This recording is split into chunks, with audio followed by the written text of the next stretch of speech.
Hello, everyone. Thank you very much for watching today. Today is Wednesday or Tuesday. Was it Wednesday? What day is it? I can't even remember. It's Tuesday. This week yesterday was such a busy day for me from the time I got up to late at night. I thought it was 2 days. I was like, is it Wednesday? But it's Tuesday. So Tuesday, the 14th of March. And today's topic is we hear what we want to hear. We hear what we want to hear. So hopefully if you've been in any type of relationship, spouse, significant other, children, not even going into real estate, into sales, you've been through the conversation. I said that, I didn't say that, or they're telling you, you don't remember them saying something when they said something to you. So vice versa. You said something to people and they didn't remember hearing it. No matter how much you said, same thing with you. I get that all the time. I'm bad with that. Tell that to my wife and my kids. Sometimes I'm trying, especially during the day, I'm working. I hear the things that I most commonly hear. And when things are different, sometimes I don't pick up on it. Sometimes my wife and my kids say, put down your phone, look at me before I say anything. So I soak everything in, every word of it. But today's video was really about in sales, especially to newer agents or agents that, just want to get busier, is that when anytime there's not a lack of communication, a disconnect in communication. And this happens, I've had agents, it happens several times a month. I have an agent, they have a client that they've told them this, that several times, but they didn't do the things that they were supposed to do. Like one of the big things, earnest money. Sometimes like we're still waiting for earnest money. It's supposed to be deposited within a few days. And I talked to my agent, I'm like, you told them? Yes, I've told them so many times. And I remind them, listen, it's not that they're doing it on purpose. Sometimes buyers, unless you remind them often, you got to wait till you get it, because they hear what they want to hear. There's so many things going on in their mind about the buying. They're not hearing you have to give earnest money. Same with like inspections, like, oh my gosh, hey, you got to schedule your inspection because we only have 7 days or 10 days to do it. And sometimes they have so many other things. They're thinking about the money, they're thinking about this and thinking about moving and packing and all of that stuff. So sometimes as agents, when we're talking to people, we're trying to, every time we got our clients on the phone, we're trying to give them a summary of everything. How many times have we done that? We're talking about, the negotiations, we're talking about moving, we're talking about dates, we're talking about the money for down payment, we're talking about scheduling your inspection, getting their money, all of these things. And sometimes people only hear the things that they want are important to them. Again, not in a bad way, but they're just that certain things are just most important to them, and they forget those things and have to give them that extra nudge. Sometimes I suggest to agents when communicating with clients is to give them follow up with a text. Follow up with the text with a summary of what you went over. So to keep them on task, that's your job. So sometimes when things go not as smoothly in a transaction, usually it's a discussion of lack of communication. And hopefully it never happens to you, but sometimes we have clients that are just so unhappy with the lack of communication. And all the time, almost every single time I tell agents, talk to our agent, and they go, no, I talked to them. I told them about that. I reminded them that this is the day I called them. I sent them a text, an email. I said, don't worry. Sometimes they just don't hear it. They don't see it. There's something going on because we only hear what we want to hear sometimes. So it's hard to pick who those people are all the time, but I would say have a system when you're going over things with people, even though it's on the contract, even though you had that conversation when they got an accepted offer, this is when this is needed, this is when this is, It's not a friendly reminder. Here's the things that are most important. Just off the top of my head, a text after a phone call. Hi, Jane, just want to summarize our conversation so we make this as smooth as possible. This is step one. We need earnest money. Step two, you need to schedule your inspection. Step three, we need to, hire your movers because you need to move because you got to get out of your house to get a new house, whatever situation is, and give them a priority list, because sometimes just having a conversation, they hear what they want to hear and then they prioritize what they want to prioritize of what's most important.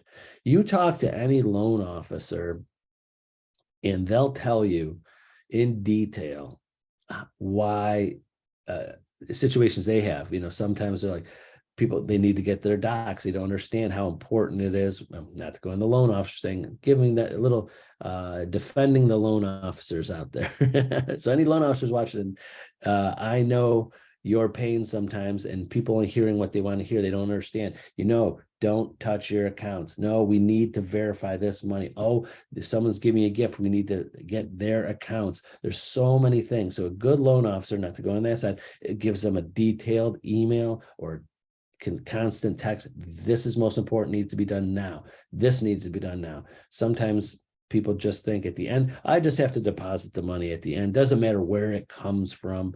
And sometimes we have delays in closing. And there's a reason why I'm telling you this. Sometimes there's a delay in closing because all of a sudden at the day before closing, when the funds have to be there, funds come from different places and the loan officer didn't do a good job of prioritizing or explaining, because the people were only hearing what they want to hear and not understanding everything.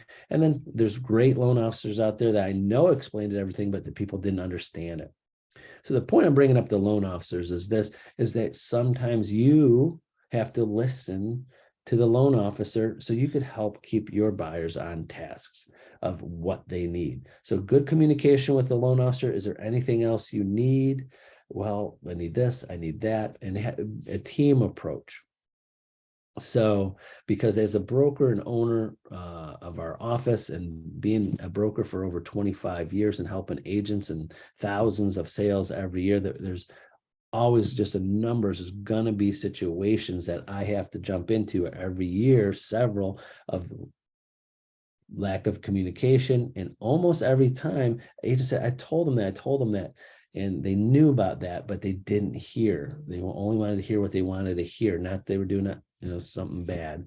But this is a very anxiety, stressful time in some people's lives, and they just are not hearing. I'm the same way. When I have lots of things I'm on, things I'm busy and lots to do, it goes in one ear out the other. You can look me dead in the eye, and especially with your clients, and you think they're listening to you, but they have so much else going on in their lives. Kids moving, are they going to be happy in the new house? We got to get them into new schools, their priority list. So they only hear what is most important to them at the time of things going on in their mind. So hopefully that made some sense, but it's part of what I do almost on a daily basis with agents, to try to train, try to coach, try to mentor you in future sales and knowing how to handle them. But every person's different, every buyer, every seller, every personality is different. So it can't be cookie cutter with everything, but always be aware that they might not be hearing you.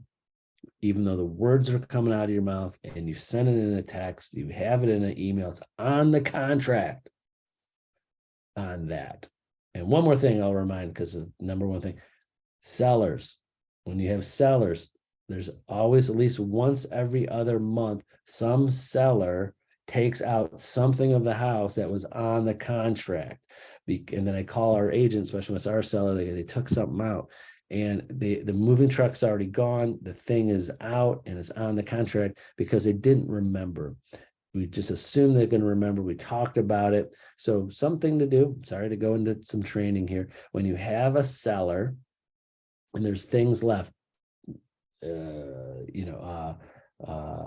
microwaves and washers and dryers and fixtures and all that, before the seller moves, go through it with them. When you have a buyer before, Remind the seller's agent, the listing agent, hey, can you do me a favor? I know we were discussing this and we're going back and forth on what is going, what is staying.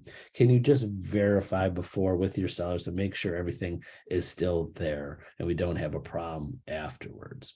Sometimes this doesn't go well. Sorry, I'm going into training with the listing agent because they like never had that happen before. But when you sell 2,000 plus houses a year, we always come across things that happen like this, especially if it's in a state, there's kids, there's people involved in the family that weren't on the contract because they're not owners. And then like I've had kids like, oh, mom, dad, I need a new washer. Oh yeah, take it, or they just take it. They assume they didn't include it.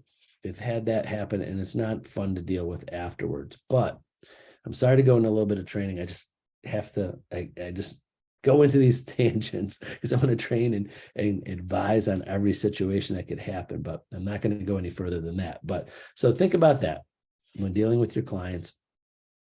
Are they hearing you? How many times you have to remind them?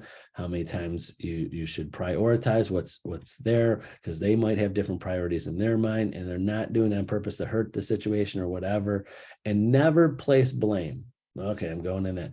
I suggest on a personal, don't place blame. I hate when I say, I told you. I always say sorry for the confusion. So if anybody comes after you, you buyer, seller, saying you didn't tell me, don't go back through and try to prove them wrong. Don't admit that you didn't do anything wrong. You say, I didn't tell you. To say, I'm sorry for the confusion.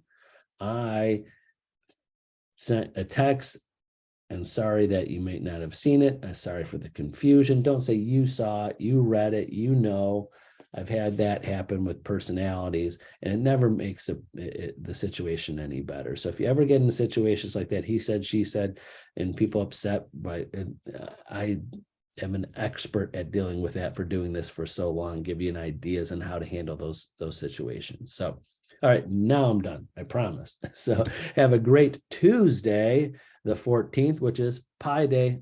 3/14 is Pi Day. And remember, reach out to me, call, text, email me anytime. Happy to help you with anything that you need. Have a great day. See you tomorrow. Bye-bye.